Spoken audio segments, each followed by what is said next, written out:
One day I came out of a store to see this on my Sentry. It appears that my car was hit by someone who most likely thought their car was in reverse. It left my car looking like this, requiring $4,000 worth of damage, and due to even more unfortunate luck at the collision center, we were without our car for 4 weeks while it was being repaired. Our only ask for Hertz on a loaner was to get an EV so we wouldn't have to stop at gas stations. And this is what they gave us.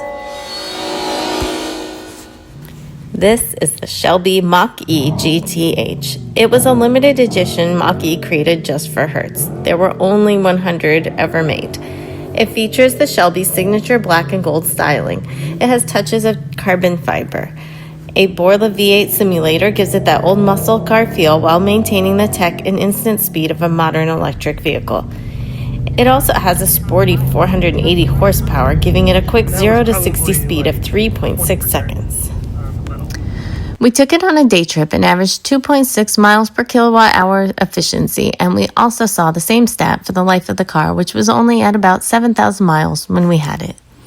The interior has high-end styling with gold accents and a fully glass roof. Our daughter was not too impressed with the back seat, but this is due to the fact that our girls sit 3 across, and the bucket seats cause the middle seat to be uncomfortable. Also, the middle console sticks out pretty far, leaving her less room than she has in our Model Y.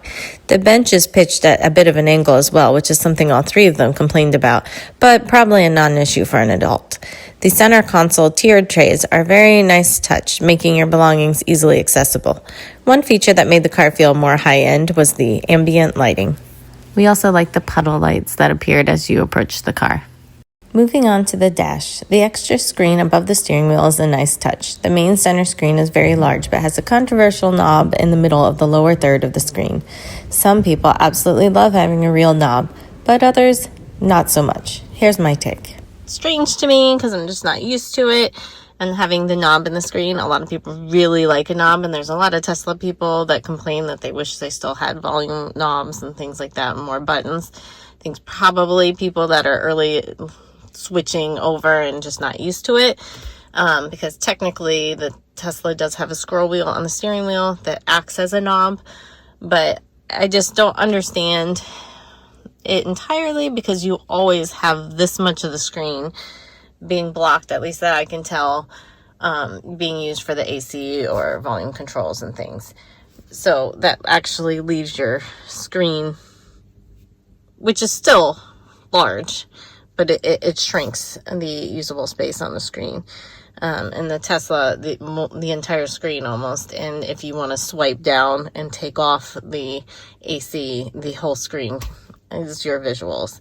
So that is something that is also an adjustment that, again, would probably not bother somebody new to the EV, but it is more different as a Tesla owner.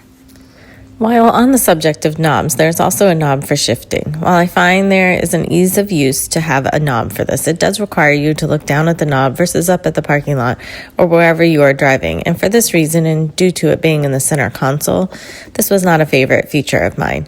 It may be a feature that others look for, though, because it is more user-friendly for those coming from an ICE vehicle.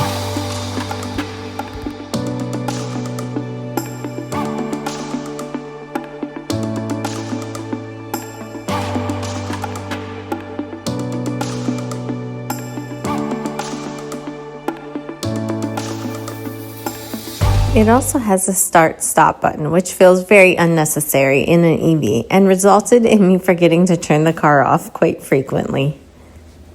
The Borla Active Performance sound system provides V8 sounds through external speakers. The Borla sound system is specific to these rare Shelby Mach-E's, but all Mach-E's are capable of propulsion sounds. It is definitely not a necessary feature for many EV owners, but it is surprisingly realistic and more fun to have than we thought. We had fun pretending to shift the car next to our true V8 friends at Alasados. The car definitely drew attention to itself wherever it went. One of the biggest drawbacks I found was the cargo space. As an EV, it has extra storage when considering the fact that it has a frunk, unlike an ICE car. However, as a Tesla owner, it definitely lacked in some areas in terms of cargo space. We'll feature the differences between the Ford Mach-E and the Tesla Model Y in a future video. Hit the subscribe button so you don't miss it. But in the meantime, here are some videos and stats for the cargo space. The frunk has 4.8 cubic feet of space, but it is reported to be reduced in size in the 2025 model to accommodate a heat pump.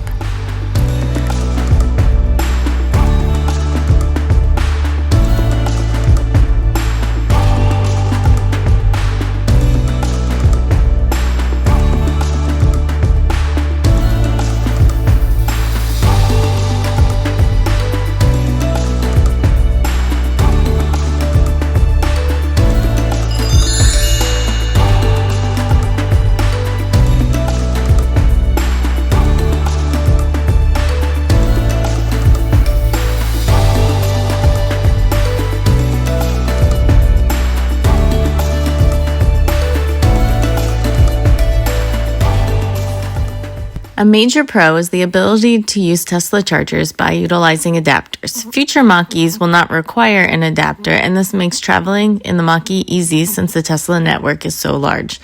Preferably choose V4 cabinets when using the Tesla network because they have longer cables, which makes it easier to charge the car. It is frustrating for Tesla owners when the superchargers are blocked, like you see here, by non-Tesla EVs that can't reach the charge port with the shorter cables.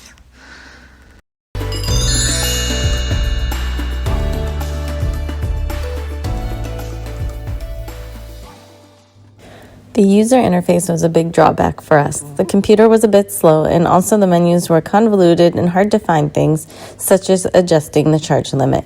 You can see how on the one menu, it would make sense to be able to drag the line to adjust the charge limit, but you cannot. Instead, you have to edit your charging location, put one in, and then you can adjust your charge limit. We're obviously not used to the UI, and it's possible that we're not doing some of these tasks the right way, but it still shows how hard it is to figure out. We also struggled to determine if we were in Blue Cruise, which is like Tesla's SD. It is only available on highways, and it wasn't easy to tell what stretches of the highway it was working on. Again, this is a rental. It may have worked differently, been unavailable to use, or a user error on our part. Okay, so you have activated the Blue Cruise. That's why it has a little blue circle around it? Or... I think. So here's the thing. I watched the instructional video, and it talked about how you get the little blue thing, and it is telling me to keep my hands on the wheel, so I think it's on. But a couple things I don't like. I don't like that it says ready, because then it makes it seem like it's ready to go into Blue Cruise and not that it's actively on. So that's confusing. The other thing the Ford video says is this little icon right here that's green. That is supposed to turn blue when you have Blue Cruise activated. So it's so is this more of a lane assist? Maybe it's just the lane assist on, and it's just ping-ponging with the lane assist. It's very confusing. I've got 3 different things. It tells me it's ready. I don't know what that means. I don't have that blue icon, but I do have a blue icon there.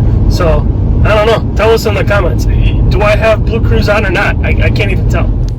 Overall, it is a great EV. It rides well, has good range, and many great features. Hopefully, this was a great way for you to check out this one-of-a-kind Mach-E, as well as get some insight into the features of a Mach-E in general, since the Shelby simply adds extra styling to what is otherwise a Mach-E GT. Again, we will offer a comparison to our Tesla Model Y in a future video so that you can see specific differences between the two brands.